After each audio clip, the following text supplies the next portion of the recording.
pa nga tapos ang search and rescue operation sa mga biktima ng landslide sa Valencia sa Bukidnon, pinangangambahang guguho na naman ang lupa doon. May nakita kasing panibagong bitak ng lupa sa bundok. Nakatutok doon live at exclusive si Bernadette Reyes. Bernadette? Mel, Mike, bandang alas 5 ngayon ng hapon ay pinatigil na muna ang search and retrieval operations dito. Ang pinagtutuunan ngayon ng pansin ay ang panibagong bitak na nakita sa bundok. Maghapong binugahan ng tubig ng bumbero ang gumuhong lupa rito sa Barangay Lumbayo, Valencia City, Bukidnon. Pero bigo pa rin ang mga rescuers na mahanap ang mga nawawalang biktima ng landslide. At habang patuloy ang operasyon, nabalitaan naming may malaking bitak na naman ng lupa sa bundok. Sa simpleng bitak din ng lupa nagsimula ang malaking pagguho sa dalawang magkahiwalay na lugar na kumitil ng 5 katao. May tinuro sa amin doon nung guide na meron pang bitak doon. So sabi ni Mayor Patarata, that's still dangerous. The place is still dangerous. Hindi pa rin stable yung lugar. Inakyat namin ang bundok para malaman kung gaano kalaki ang bitak. Matarik talaga itong bulubundukin ito sa Barangay Lumbayaw. Kaya naman pala pag nagka-landslide dito, sigurado tuloy-tuloy yung daos-dos ng lupa. Akyat pa tayo.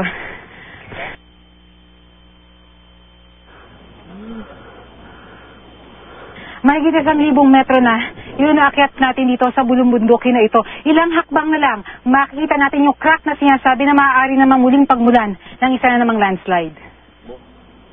Gaya nga ng napabalita, malaking crack sa bundok. At isang malakas na ulan lang, tiyak na raw na bibigay na rin ito. Talahib lang kasi ang tanim sa palibot nito. Kung ganito na may malaking crack naman na hindi natin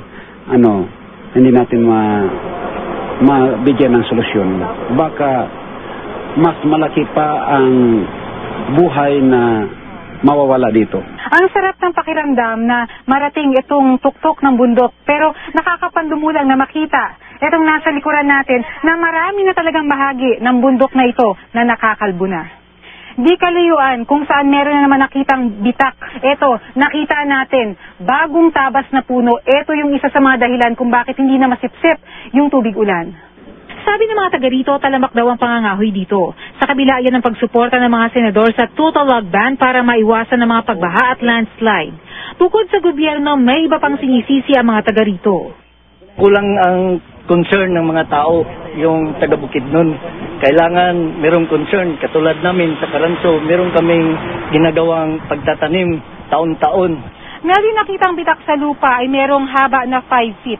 Samantala kaugnay pa rin ang search and retrieval operation ayon sa lokal na pamahalaan. Ipinatigil na raw nila ito dahil wala namang mga lumalapit sa kanila o dumudulog na nagsasabing kasama ang kanilang mga kamag-anak sa mga biktima ng landslide. Mel? Maraming salamat sa iyo, Bernadette Reyes.